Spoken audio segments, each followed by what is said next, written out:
समजा तुम्ही सरकारी कार्यालयात एखाद्या कामासाठी अर्ज केला. महिने झाले, पण तुमच्या अर्जाचं काय झालं हे कळत नाही. तुम्ही कार्यालयात जाता आणि विचारता, माझ्या अर्जावर काय कारवाई झाली, पण समाधानकारक उत्तर मिळत नाही. अशा वेळी तुम्ही काय करू शकता?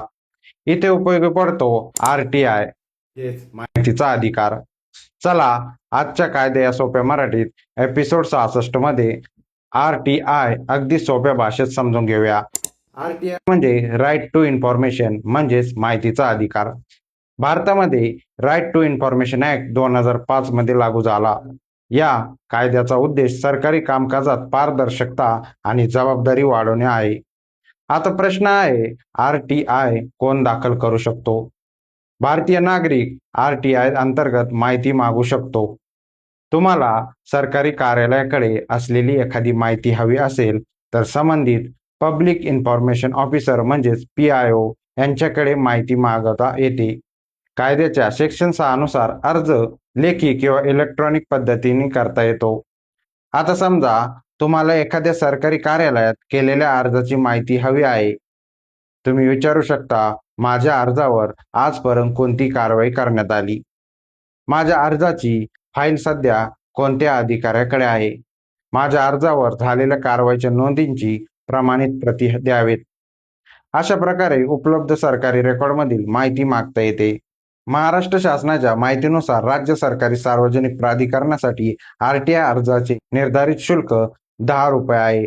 BPL श्रेणीतील अर्जदारांना शुल्क माफीची तरतूद आहे आणि महाराष्ट्र शासनाने RTI ऑनलाईन सुविधा उपलब्ध करून दिली आहे, ज्यातून महाराष्ट्र शासनाचे संबंधित विभाग सार्वजनिक प्राधिकरणासाठी अर्ज आणि प्रथम अपील ऑनलाईन करता येते. आता सर्वात महत्त्वाचा प्रश्न, माहिती किती दिवसात मिळते?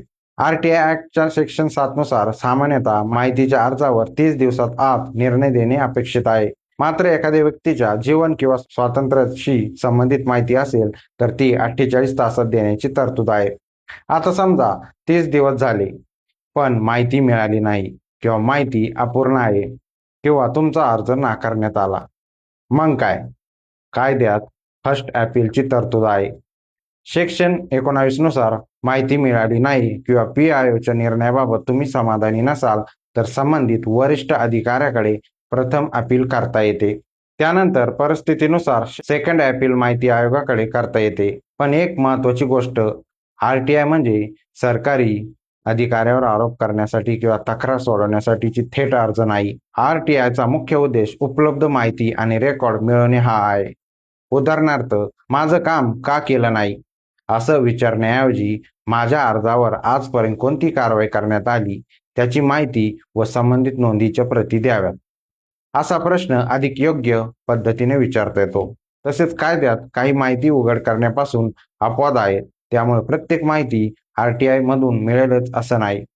एक गोष्ट लक्षात ठेवा, माहिती मागणे हा नागरिकाचा कायदेशीर अधिकार आहे आणि माहितीच्या अधिकाराचा योग्य वापर केला तर सरकारी कामकाजात पारदर्शकता वाढवता येते. हा व्हिडिओ माहितीपूर्ण वाटला असेल तर शेअर करा आणि कमेंटमध्ये सांगा, तुम्ही कधी RTI दाखल केली आहे का?